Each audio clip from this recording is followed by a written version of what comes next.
আসসালামু আলাইকুম। সকালে কেমন আছেন? আশা করি সবাই ভালো আছেন। আমি আলহামদুলিল্লাহ ভালো আছি। তো সবাইকে আমার আরেকটি নতুন ব্লগে স্বাগতম। তো অনেকদিন পর আজকে ব্লগ নিয়ে আসলাম। হলো এতদিন আপনাদের সাথে আপনাদের কাছে ভিডিও দেওয়া হয়নি। এই কয়দিনে আমি যাবতীয় একটু ব্যস্ততায় ছিলাম।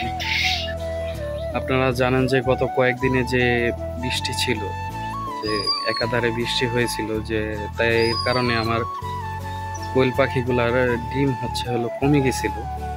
তো প্রচুর টেনশনে ছিলাম, কি করা যায়। তারপরে আপনার আমার পাখির ঘরের আর কি খামারের মধ্যে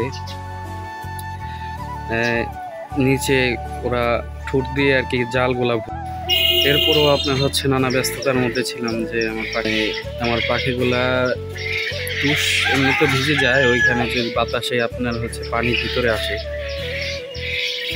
তো এটা নিয়ে মেরামত করছি। এখন দেখাই আমার ঘরে কি কাজ করলাম আর কি খামারের মধ্যে।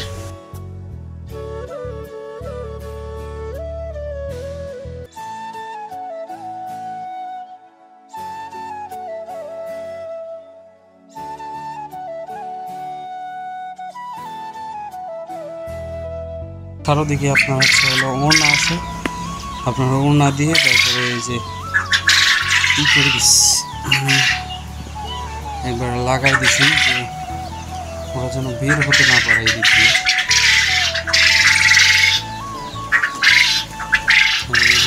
এরকম করে দিছি।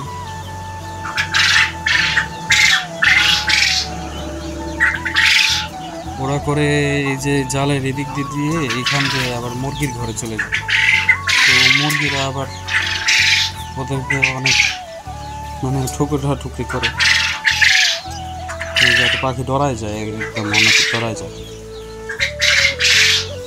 তো জালটা কেমন করছে আপনার জালটা দেখাই আপনাদের। ওরা মুখে ঠোঁট দিয়ে তারপর আপনার জালকে ফাঁক করে।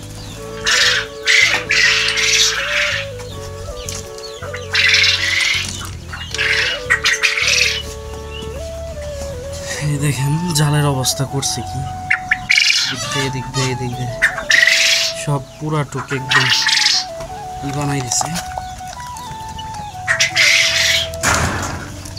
এই যে বুগলা করে দেখছে